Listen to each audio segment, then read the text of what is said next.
Doctor Zakir নায়েকের Bangladesh আসা যেই কারণে বাতিল হয়েছে, ঠিক একই কারণেই ডক্টর মিজানুর রহমান আজহারীর সব প্রোগ্রাম ক্যান্সেল হয়েছে। আজ এক ঘোষণায় আজহারী বলেছেন, উন্মুক্ত মাঠে অনুষ্ঠিতব্য আমার এ বছরের বিভাগীয় সকল তাফসির মাহফিল স্থগিত ঘোষণা করা হলো।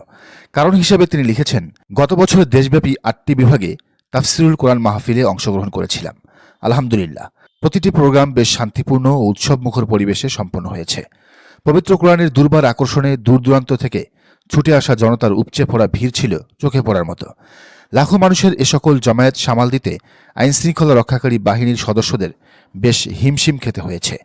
পরিস্থিতি নিয়ন্ত্রণে সেনাবাহিনী, পুলিশসহ সংশ্লিষ্ট অন্যান্য বাহিনীর সমন্বয়ে গঠিত যৌথ বাহিনীর মাঠ পর্যায়ে যে পেশাদারিত্বের পরিচয় দিয়েছেন তা সত্যিকার অর্থেই প্রশংসার দাবিদার। বর্তমানে সারা দেশে নির্বাচন কেন্দ্রিক একটি আমেজ তৈরি হয়েছে। অন্তর্বর্তীকালীন সরকারের ভাষ্যমতে আগামী ফেব্রুয়ারিতে নির্বাচন অনুষ্ঠিত হবার কথা। নানা কারণে আসন্ন নির্বাচন আমাদের জাতীয় জীবনে অত্যন্ত গুরুত্বপূর্ণ একটি বিষয়। ইতিমধ্যে প্রায় সকল রাজনৈতিক দল খুব জোরে সোরে তাদের সভা সমাবেশ ও প্রচারণা কর্মসূচি শুরু করে দিয়েছে। ডিসেম্বর ও জানুয়ারিতে তাদের মহাসমাবেশগুলো অনুষ্ঠিত হবে। জননিরাপত্তা নিশ্চিত করার স্বার্থে এসব মহাসমাবেশগুলোতে আইনশৃঙ্খলা রক্ষাকারী বাহিনীর সদস্যদের মোতায়েন করতে হবে। এমত অবস্থায় আমাদের পক্ষ থেকে নতুন কোনো প্রোগ্রামের আয়োজন তাদের উপর বাড়তি চাপ সৃষ্টি করতে পারে। আর আইনশৃঙ্খলা রক্ষাকারী বাহিনীর সদস্যদের সহযোগিতা ছাড়া এক একটা তাফসির মাহফিলের বিশাল জনস্রোত সামলানো মুশকিলের বিষয় হয়ে দাঁড়াবে। জাতীয় স্বার্থে নির্বাচনের ঠিক আগ মুহূর্তে আমাকে ঘিরে এ ধরনের বড় তাফসির প্রোগ্রাম আয়োজন যুক্তিযুক্ত হবে বলে মনে করছি না। তাই সার্বিক পরিস্থিতি বিবেচনায় উন্মুক্ত মাঠে অনুষ্ঠিত আমার এ বছরের বিভাগীয় সকল তাফসির মাহফিল স্থগিত রাখার সিদ্ধান্ত নিয়েছি। মিজানুর রহমান আজহারী এর আগেও অস্পষ্ট বার্তা দিয়ে 2020 সালে দেশ ছেড়ে চলে যান। তারপর আর ফিরে আসেননি। 5 আগস্টের পর জানা গেল আসল কারণ। শেখ হাসিনার চাপেই তাকে যে বাধ্য হয়ে চলে যেতে হয়েছে তার অজানা নয়। তো এবারও তিনি কারণ হিসেবে যা বলছেন তা অস্পষ্ট।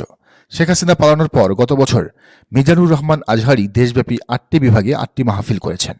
সেসব মাহফিলে তিনি একটি কমন বার্তা দেওয়ার চেষ্টা করেছিলেন, তা হলো এক দল খেয়েছে আর এক দল খাওয়ার জন্য বসে আছে, এটা যেন না হয়।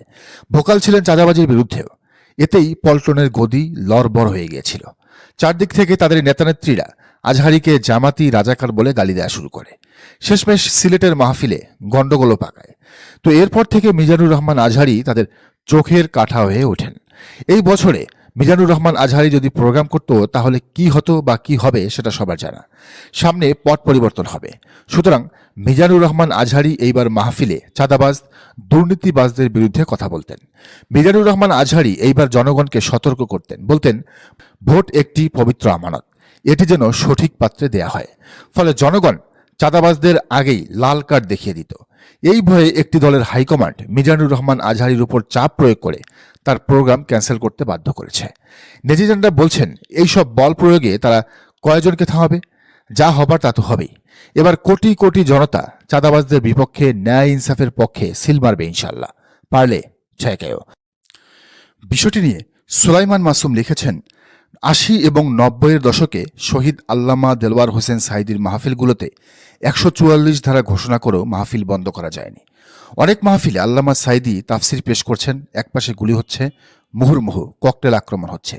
আল্লামা সাঈদী তার বক্তব্য এক মুহূর্তের জন্য বন্ধ করেননি, বরং তিনি তখন বলিষ্ঠ কণ্ঠে হুঙ্কার ছেড়েছেন।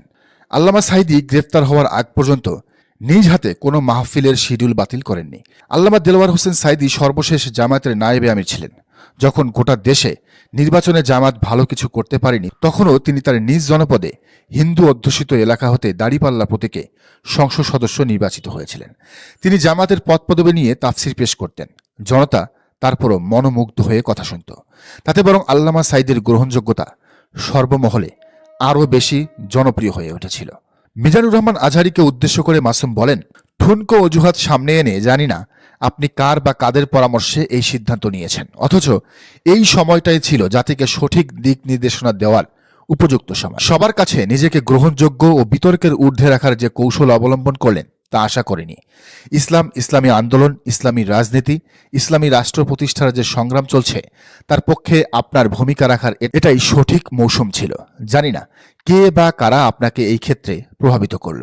শহীদ আল্লামা দেলওয়ার হোসেন সাঈদীর মতো ইসলামী রাষ্ট্র প্রতিষ্ঠার আন্দোলনে বিপ্লবী ও আপোষহীন হতে শিখুন ভাই আমার। সিদ্ধান্তটি সঠিক হয়নি। দর্শক, আপনি কি মনে করেন জানান কমেন্টের ঘরে। আর এই চ্যানেলে নতুন হলে অবশ্যই সাবস্ক্রাইব করে বেল আইকনটি বাজিয়ে রাখুন।